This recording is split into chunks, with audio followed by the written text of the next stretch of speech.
好，弟兄姊妹早晨，好感恩今日能夠嚟到大家當中。頭先好詳盡嘅介紹啊，咁就我係中國神學研究院嘅院長，亦都係校友。其實就即係頭先有講啦嚇，中神係一間喺香港嘅神學院。咁其實同大家都好有關係嘅。其實何淑娟牧師咧係我嘅老師嚟嘅。我咧以前咧曾經都係跟佢去上堂啊，跟佢學咗好多嘢。咁所以話係啊，中神質素好高，因為真係何牧師都好有貢獻咁啊，好感恩啦嚇！我自己都竟然俾上帝去即係差遣啦，呼召喺個地方裏邊去服侍。點解今次我嚟到美國呢？因為今年呢就係中神50週年，咁所以呢就我哋喺美國各地呢都舉辦唔同嘅感恩同埋異象分享會。咁啱啱呢前2晚呢就喺西雅圖呢個地方舉行啦。咁啊感恩啦嚇，我都差唔多到行程嘅尾聲啦。前2日我都返香港，咁啊紀念我哋嘅工作啦，都代表香港嘅中神呢係向大家問安。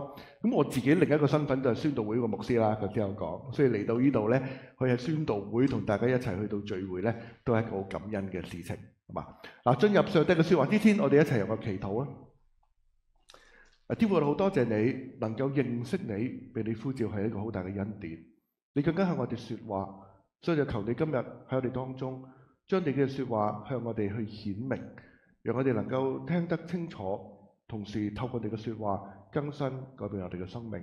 祈禱奉耶穌基督嘅名，阿門。嗱，今日咧我揀咗段經文咧，係喺創世記嘅第18章嘅裏邊。嗱，創世記呢個嘅地方咧係講亞伯拉罕同佢嘅妻子撒拉嘅一個嘅信仰嘅旅程。大家都認識亞伯拉罕同佢嘅妻子咧，喺創世記第12章咧就被耶和華呼召，要佢離開本地本族父家。當上帝去呼召佢哋兩夫妻嗰陣時候咧，應許咗佢哋2樣嘢嘅。嗱，第一樣嘢咧就係將來咧你會得地有地土，而將來咧亦都好多子孫嘅。嗱，應許佢哋2樣嘢。不過咧就當亞伯拉罕被呼召，其實2樣嘢都冇嘅喎嚇咁，所以咧佢哋就諗啦，咁點樣咧能夠即係行喺呢條嘅路上，能夠有地有子孫咧咁？咁啊嗰陣時咧喺第12章，亞伯拉罕就帶埋佢個侄仔羅德。咁啊相信咧亞伯拉罕覺得啊，其實嗰陣時其實佢年紀都唔細㗎啦，一路都生唔到細路仔，可能呢個侄仔羅德就係上帝應許嗰個啦咁嚇。咁點知好快到13章，因為一啲嘅事情咧，就同羅德分開咗。跟住嗰幾章裏邊咧，都係講話究竟上帝應許佢個後裔佢個仔點樣出現嘅咧？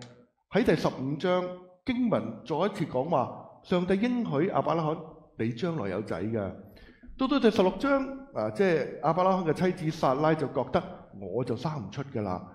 不如我有個工人婢女，不如咧你就同我老公生啦咁，真係生到出嚟喎。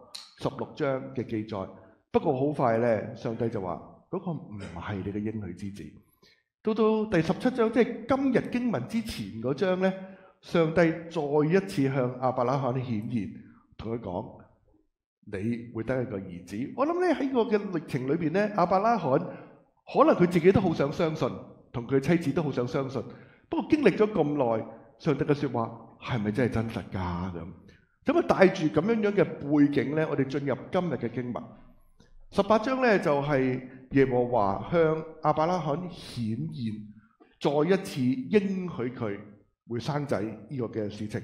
嗱，頭先咧大家已經讀咗呢段嘅經文，咁所以咧就第18章開始嗰陣時候咧就話。耶和華咧就喺萬里橡樹嗰度向亞伯拉罕顯現，嗰時可能係夏天啦，好熱，咁啊即係中東好熱噶嘛，咁啊亞伯拉罕就坐喺帳棚門口，可能唞涼。經文繼續記載話，亞伯拉罕坐喺帳棚門口，佢一望到，咦，有3個人咧就企咗喺佢附近啦。跟住亞伯拉罕嘅後面嘅回應咧。係一個好熱烈咁招待呢3個人。嗱，我哋知道咧，古代近東係好熱烈接待一啲嘅路過嘅客旅咧，係美德嚟嘅。咁啊，亞伯拉罕有一個好好嘅美德。後面嗰度第2、第3第4、第5節一路講落去呢，都係講到亞伯拉罕點樣去到好好接待佢哋，跑去門口接呢3個人啦，俯伏在地就問佢：如果我蒙恩，可唔可以呢都接待你哋？你哋唔好咁快走，等我攞啲水嚟，等你洗腳又可以休息下，我就攞啲餅嚟，等你哋有力量先再上路啊！咁問清楚即係呢3個人呢，喺第5節佢哋就話啦：好啦，就依照你哋嘅説話去做啦咁。跟住亞伯拉罕呢，唔單止自己接待嚇，動員晒全家去到接待。首先佢去到帳棚裏邊去揾佢妻子撒拉，你快啲攞啲麵粉嚟做個餅嚟請啲客人去食。跟住喺牛群嘅裏邊呢，又攞咗隻好嘅牛犢，預備呢啲嘅食物。預備好咗之後，第8節就攞咗啲食物擺喺呢3個人面前，自己喺樹下旁邊就食啦。OK， 咁樣咧，亞伯拉罕接待呢3個人咧，到呢度咧，聖經都冇開估究竟呢3個人係邊個嘅，冇直接。但係一路到後來經文，聖經慢慢咧就呈現咧，原來呢3個人咧就係耶和華同佢嘅使者嚟嘅。OK， 係咁樣嘅。到後來甚至係好明顯嗰啲咧係上帝同佢嘅使者。咁我諗咧個問題就係當亞伯拉罕喺屋企一日冇警告之下平平常常嘅一日，喺佢帳棚門口唞涼休息，突然間見到呢3個人，亞伯拉罕幾時先至知道佢哋係上帝同埋佢嘅使者咧？係即刻知道定係耐咗先至知啊？咁究竟亞伯拉罕幾時知道嘅咧？咁唔知大家覺得會點答咧嚇？咁一啲嘅釋經學者我都幾認同。佢話咧個線索咧喺第5節嗰度第3節嗰度。第3節咧原來一開始嗰陣時，亞伯拉罕呢度形容點啊？第2節話他一看見一見到嗰3個人咧，即刻俯伏在地。第3節話說我主。呢個我主咧係一個聖經裏邊咧都通常我哋稱呼上帝嗰個稱號嘅。OK， 另一樣嘢咧，我若在你眼前蒙恩咧，佢喺個3個人裏邊咧，佢一睇咧就即刻知道有呢個係單數嘅你嚟嘅，所以佢一睇就知道咧其中一個係重要人物，另外嗰2個咧係佢嘅隨從嚟嘅啫。第3節係咁樣去稱呼一個人。跟住第4節就翻返去你們喺個跡象嘅裏邊咧，其實亞伯拉罕咧係相信佢一眼望見咧嗰個就係耶和華上帝，而咧有2個使者咧係跟住佢一齊。因為咁嘅緣故咧，我哋見到亞伯拉罕嗰個熱情招待，亞伯拉罕亦都咧係敬聽上帝之後向佢嘅説話。嚟到呢度嗰陣時候咧，我覺得對我哋有一種嘅反省嘅。你諗下嗰個嘅處境嘅裏邊。嗰日亞伯拉罕都係一個好平常嘅日子嚟嘅，即係平時生活，冇任何嘅警告，冇任何嘅提示，自己就喺度乘涼。突然間見到上帝嚟到，佢一眼就認得出呢位嘅上帝。今日嘅經文其實都係講咧，究竟亞伯拉罕點樣相信上帝對佢嘅應許？不過我諗我哋喺相信上帝對我哋嘅説話，對我應許之先咧，我哋都要首先認得出嗰個係上帝同我哋講嘢嘅，係咪？亞伯拉罕咧，佢有個好，我諗佢有個特點就係佢經歷完上帝咁耐同佢同行，佢好認得出上帝係點嘅款，點樣同佢講嘢，幾時去到出現。弟兄姊妹，究竟我哋平時生活咧點樣同上帝相遇嘅咧？我哋係咪都預備好平日同佢相遇咧？當然啦，我哋星期日翻嚟崇拜聽道，上帝同我哋講嘢，當然。不過亞伯拉罕呢度唔係嘅喎，係咪？佢平時生活嘅啫喎，可能喺屋企嘅裏邊，上帝就出現啦。點樣同佢講嘢？佢問佢：上帝點樣同我哋講嘢？我哋係咪認識又聽得到嘅咧？我喺神學院裏邊去教書。所以咧有好多同學嚟到神學院去進修，咁通常啲話題都會問㗎啦。你點解嚟讀書㗎？上帝點呼召你嘅可咁啊？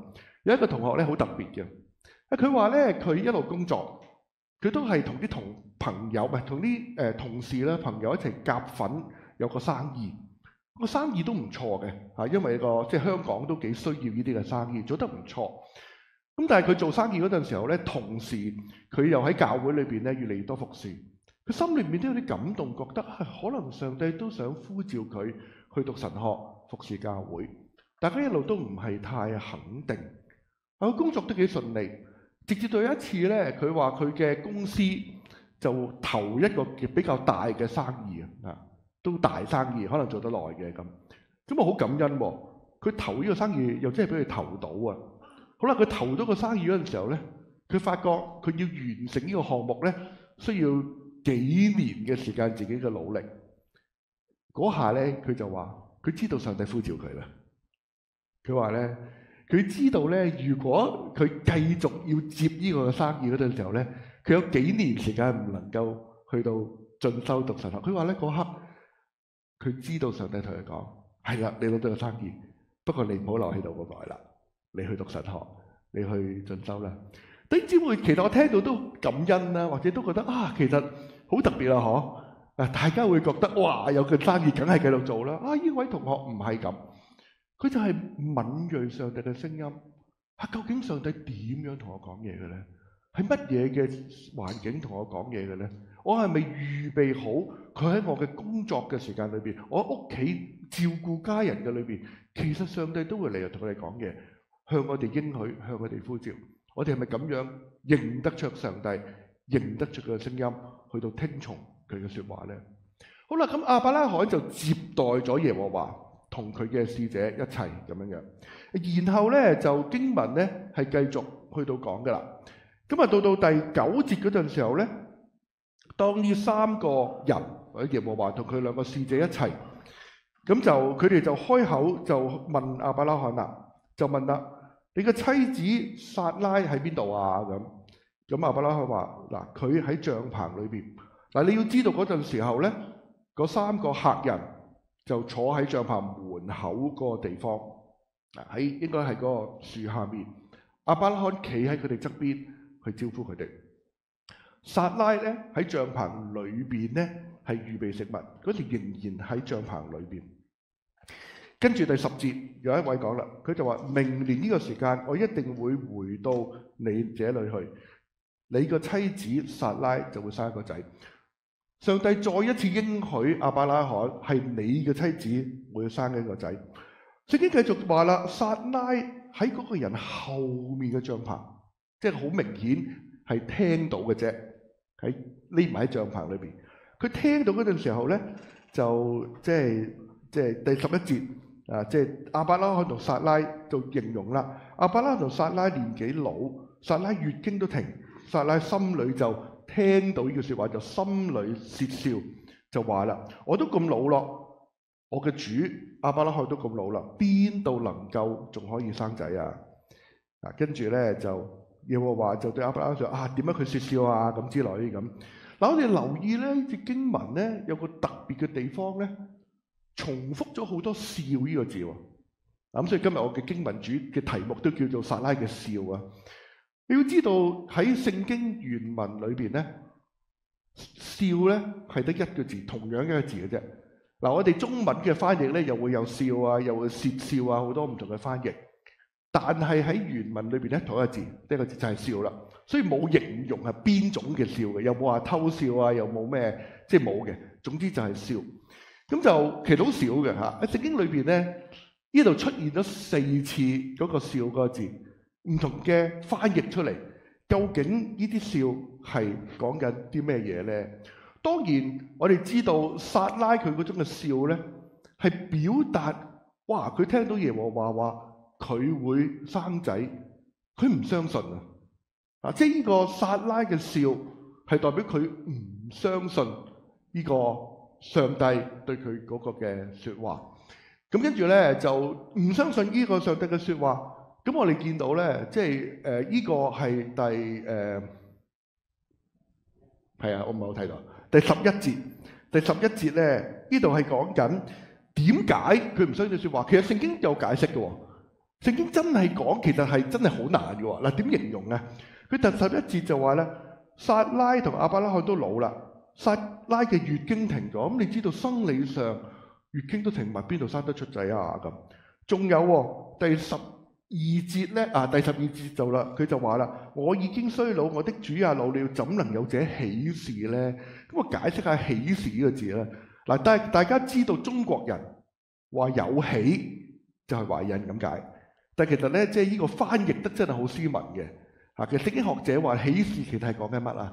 講緊我老公同我都咁老咧，我哋都冇夫妻之間嘅樂趣事情，你明唔明啊？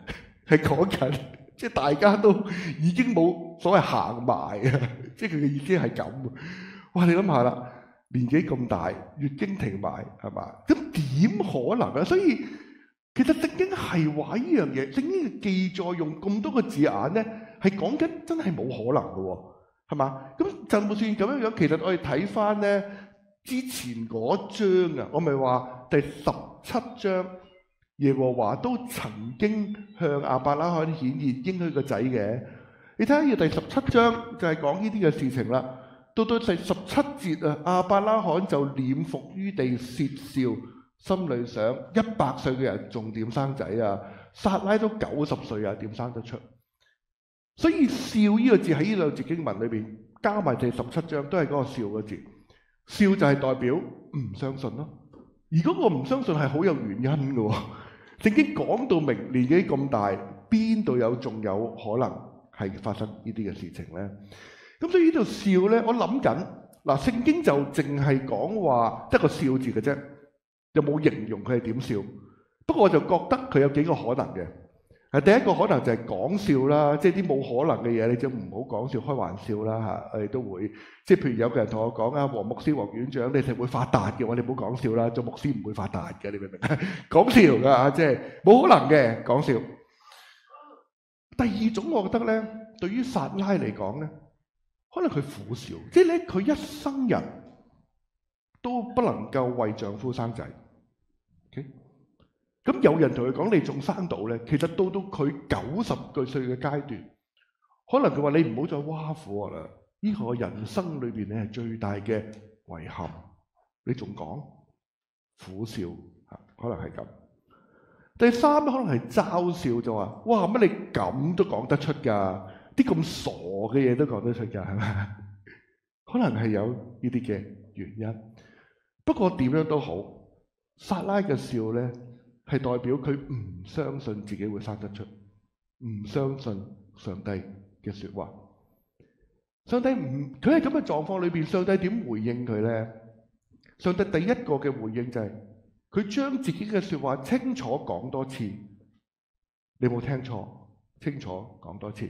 我哋睇下咧，即係第10節就講話，明年呢個時候我會翻嚟，你嘅妻子撒拉會生個仔。當撒拉喺第13節竊笑嗰陣時，12、13節竊笑咧，後面到第14節耶和華講多次，到了所定嘅日子，我必回到你這裏。明年這時候，撒拉會生個兒子。第一個回應係佢重複將個説話講多次，你冇聽錯。第二個回應咧係點樣樣咧？特別嘅地方係第12節，聖經形容撒拉心裏竊笑嘅，即係心裏偷笑嘅啫。即係簡單嚟講，撒拉係冇笑出聲嘅，所謂係咪啊？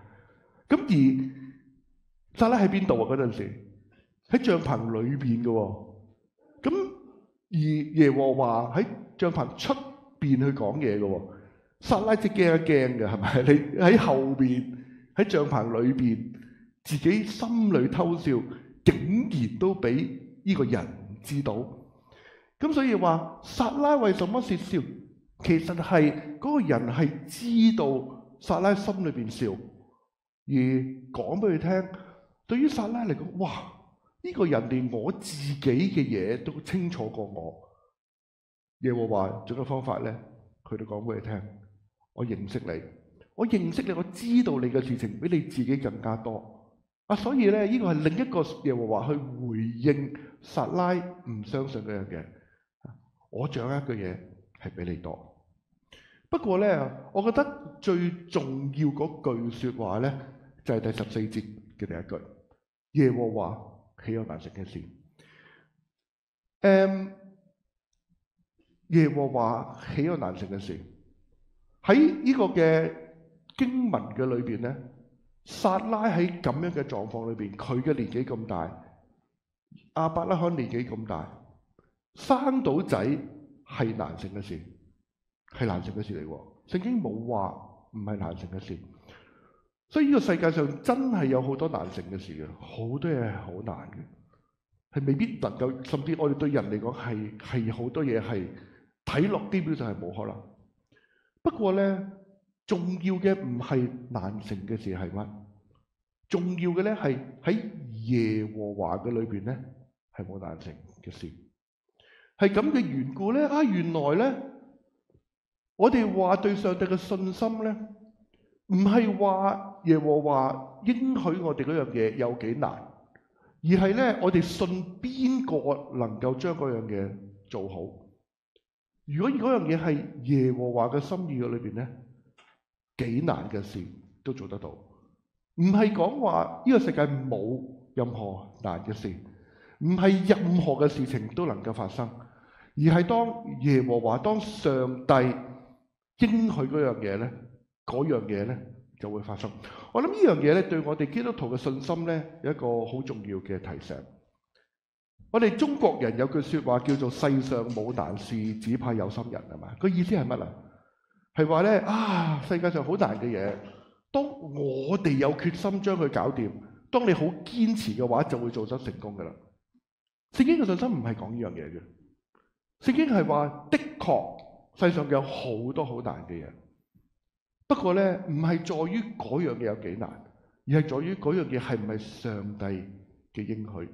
原來我哋唔係講我哋嘅信心上帝好犀利嘅，我有病喎，我好有信心，上帝呢個病一定醫得好，唔係嗰樣嘢，而係講緊我哋相信嗰位嘅上帝，佢嘅心意去到成就，唔係我哋嘅心意成就，唔係話我自己所謂叫做操練或者擠啲信心出嚟，叫到一啲難嘅嘢去到發生，而係究竟我哋有幾認識呢位嘅上帝？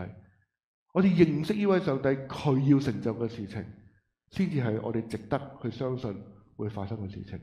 唔係講緊我自己幾相信嗰樣嘢發生，而係講緊我幾相信嗰位上帝要樣嘢去到發生。所以問題咧就係都係翻返去。究竟我幾認識呢位嘅上主？我幾知道佢對我生命嗰個嘅計劃？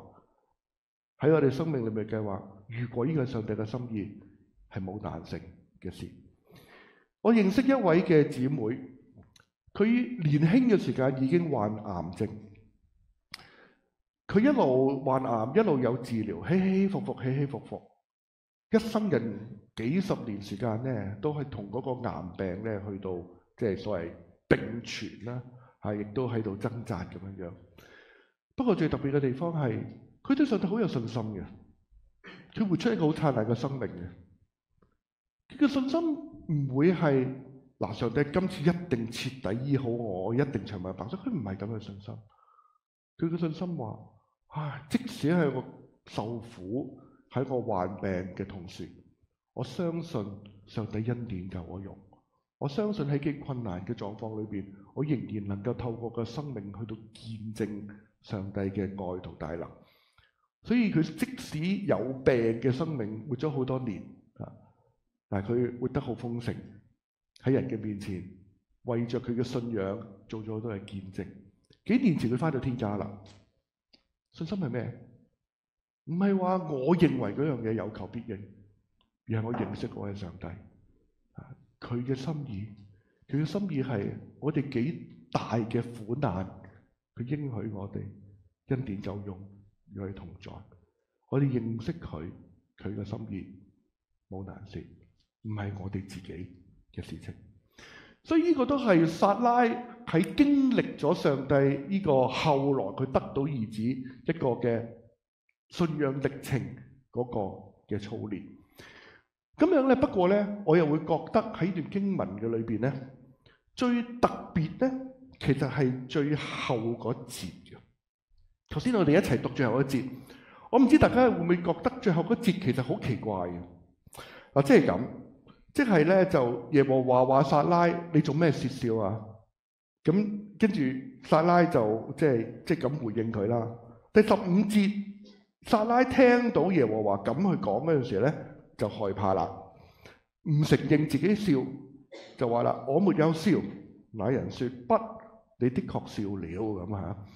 咁啊，即係撒拉可以叫做俾耶和華拆穿咗佢嘅不信啦，咁咪驚啦，否認我有冇笑到咁。咁跟住阿耶和華又同佢講啦：喂，你的確笑了咁。咁我覺得奇怪嘅地方就係咧，好似細蚊仔嗌交咁啊！你知唔知啊？即係你唔認咁，我話你又有做咁，咁點解有呢節出現咧？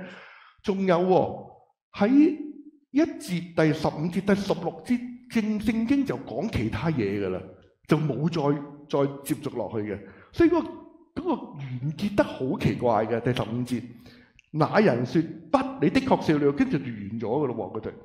咁我就諗啦，即係撒拉否認佢驚，人之常情嘅，我都明白。咁點解耶和華要再同佢講：不，你的確笑？你點解要咬住佢唔放咧？所謂耶和華點解反駁？可能有幾多原因啦。一個就係喂嗌交啦，係嘛？耶和華我話你笑，你話唔笑，我又話其實你有笑到，係咪咁咧？唔輸得咧咁。第二個原因咧就係喂，其實我乜都知嚇，你唔好否認你冇笑。成日耶和華同佢講。我咩都知道，你笑我梗係知道啦。第三，你會唔會係耶和華輕慢不得？哇！即係耶和華說嘅説話，你仲駁嘴，你仲否認，係咪咁？可能咧係呢啲嘅原因。不過我再去思想段經文嗰陣時，我就諗啦，那人說不，你的確笑了，究竟係用乜嘢語氣去到講嘅咧？聖經冇嘅喎 ，OK 係咪？用咩語氣嘅咧咁樣咧？如果我哋覺得頭先呢啲耶和華同佢爭執，耶和華強調自己輕慢不得之類咧，嗰個語氣就好似話指責你發怒，指責撒拉做乜要唔信係嘛？你係唔信，你係笑咗噶啦，係咪咁咧咁？我諗咧可能有另一種嘅語氣，就係講緊上帝好認真咁同撒拉講，其實你的確笑啦。好關心佢，其實你知唔知咧？你的確心裏邊係唔相信上帝嘅説話，係讓撒拉正視啊。其實咧，你係真係唔相信呢啲咁難嘅事係會喺上帝嘅手裏邊去成就。點解咁講？因為咧，撒拉嘅笑咧冇喺第18章停低，後來咧到第21章，經過2章之後，上帝對於撒拉生兒子嘅應許成就。第21章就記載啦，耶和華照住佢應許嘅眷顧撒拉，實現咗對佢應許。咁亞伯拉年老，就讓到撒拉懷孕生咗個仔，咁啊叫以撒之類啦嚇咁。第6節出現翻，再出現翻嗰個笑啦。撒拉說：神使我歡笑，凡聽見嘅人必與我一同歡笑。大家知道嚇，聖經裏邊嘅笑咧，同一個字嚟嘅。無論笑、竊笑、偷笑、歡笑，都係同一個笑。最後上帝喺聖經嘅裏邊去回應翻撒拉。當上帝嘅應許出現嗰陣時候咧，撒拉由一個不信嘅笑咧，轉化成一個上帝成就應許嘅歡笑。上帝將到佢嗰種嘅不信轉化。點知會其實人不信有時都人之常情，係咪？好多時我哋話啊，你好想聽到或者好想知道上帝對我哋應許會成就，好想發生。不過有陣時我哋嘅信心都動搖。聖經裏邊講撒拉偷笑、竊笑，亞伯拉罕竊笑，其實冇意思話睇低佢哋嘅信心，而係同佢哋講，其實我哋每個人其實信心都不足，信心都軟弱。That's okay。但係緊要嘅地方係，當上帝將佢嘅應許成就嘅時候，佢會將我哋嘅不信咧，去到改換過來，成為去到見到上帝應許成就嗰種嘅得勝，嗰種嘅歡笑。其實人生嘅旅途都係一個可以睇得做一個即係經歷上帝操練對上帝信心一個嘅歷程。亞伯拉罕係一個所謂信心嘅偉人，我哋睇翻經文都好，其實上帝都陪伴住佢，透過唔同嘅經歷，讓到佢對上帝嘅信心去到堅固。我諗其實我哋都係嘅。上帝體貼我哋嘅不信，不過上帝關心。不過當上帝嘅應許成就嗰陣時候，我哋就能夠一齊歡喜快樂咁睇到嘅上帝嘅工作嘅奇妙，操練我哋嘅信心。最後我想講自己一個嘅見證。我多年前我喺美國讀書，頭先介紹到喺波士頓讀書。我信仰喺嗰個地方成長。喺嗰個地方度校園團契嗰陣時，一班好好嘅同學，香港人，大家一班同學過咗幾年好開心，一齊去信仰成長，一齊生活喺教會服侍嘅日子。嗰陣時我都同啲同學一齊去做啲青少年佈道會、音樂侍奉，好多嘢好精彩。咁啊，所以到我畢業嗰陣時候咧，心裏面其實都好唔開心，要離開呢班嘅同學。喺90年代咧，大家畢業咧，心裏邊就覺得四散㗎啦，冇機會喺埋一齊㗎啦。所以嗰陣時咧，我畢業係好唔開心嘅事。喺嗰陣時候咧，有一次我安靜落嚟去禱告嗰陣時咧，我心裏邊咧聽到上帝同我講話，其實你唔使擔心，將來咧你係有機會再同你啲好朋友、好弟兄姊妹一齊服侍啊。不過我又唔記得咗㗎啦。忘記了咁啊！後來畢業就各散東西，喺唔同嘅地方服侍咁之類啫。呢2年因為我做院長嘅緣故咧，就成日出嚟啦，出埠啦，去美國、去加拿大。有一次我去翻間教會，就正係嗰陣時其中一位嘅弟兄，佢做咗牧師，佢喺嗰度服侍。我哋再一次有機會，我喺嗰度分享講道，佢喺嗰度服侍，我都唔記得咗啦。不過咧，經過幾十年之後，上帝提醒翻我，嗰陣時我咪應承過你咯。其實你係我應承得嘅你嘅嘢，你唔記得，不過上帝記得。呢個片段我諗冇乜嘢好實質上一啲好重要嘅，不過我諗緊要嘅地方就係，其實咧，上帝就係咁樣陪伴我哋嗰個嘅生命嗰種嘅成長。我諗咁我哋點啊？我諗我哋要做嘅嘢就係，我哋係咪願意敏銳上帝嘅聲音？我哋係咪願意去開放自己，去觀看上帝嘅作為，相信上帝嘅作為？而我哋發覺上帝喺佢嘅生命裏邊咁樣去工作嗰陣時候，我哋就讓到上帝嘅工作咧喺個生命裏邊發生果效，陪伴我哋信心嘅成長，好讓我哋更加認識佢係一位點樣嘅上帝，更加體會佢對我哋嘅恩典。所以盼望弟兄姊妹喺我哋嘅生命裏邊，其實我哋好多不信，都係將到我哋嘅不信去交託，讓我哋開放、聆聽、等待上帝喺我哋生命裏邊點樣去做嘢。我哋一齊去祈禱。天父上帝，好多謝你，因為你與我哋同行，你呼召我哋，其實你係好渴望我哋都願意一生去同你同行。我哋承認，其實我哋心裏邊好多渴望，我哋好想知道你喺我哋生命裏邊嘅心意係點樣樣。有陣時或者我哋都發覺其實我生命裏邊都有啲難做。我哋好渴望相信嘅嘢，我哋好清楚知道你成就嘅嘢，幾時會喺度發生呢？究竟你喺呢啲嘅事情裏邊心意係點樣樣？我諗今日嘅經文提醒我哋，當事情未發生嗰陣時候，有陣時咧，我哋都可以好迷茫，但係天父你知道，我哋就求你嘅應許喺我哋生命裏邊咧，有一日向我哋顯明。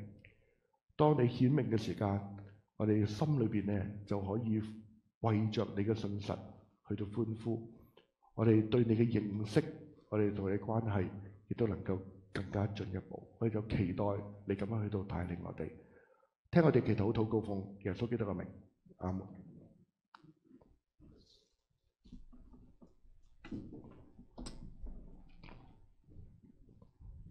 首先代表黃恩家咧就歡迎同埋多謝黃院長啦、Daniel 主任啦，同埋謝醫生夫婦咧今日嚟探訪我哋嘅。咁佢哋呢個旅程好似4個禮拜咧，差唔多係好長嘅旅途。咁啊，今站之後下一站就溫哥華，佢哋好快就要離開。咁我希望大家不如我哋一齊起立俾佢哋去禱告好嘛？天父上帝，院長講得好啱嘅，真係喺你手上冇難成嘅事，冇難成嘅事，因為我哋嘅神係就係一個咁全能、咁愛我哋嘅神。特別為到中國神學研究院嘅使命去禱告，佢哋要入到國內牧養，去教導牧師，讓弟兄姊妹可以得到得着。入去中國宣教係一件好難嘅事，但主啊，喺你嘅裏邊實在沒有難成嘅事，就願意你都去繼續去用聖靈恩膏院長，用佢有智慧、有能力，將呢個使命拓展開去。都感謝你將我哋嘅教會，佢哋嚟探望我哋教會，將我哋拉近我哋嘅關係，願我哋一齊喺主內同工，為你作工。我哋一齊領受上帝嘅祝福，願主耶穌嘅恩惠、天父上帝嘅慈愛同埋聖靈嘅感動，常與你們同在。阿門。我哋跟住會唱一隻回應嘅詩歌。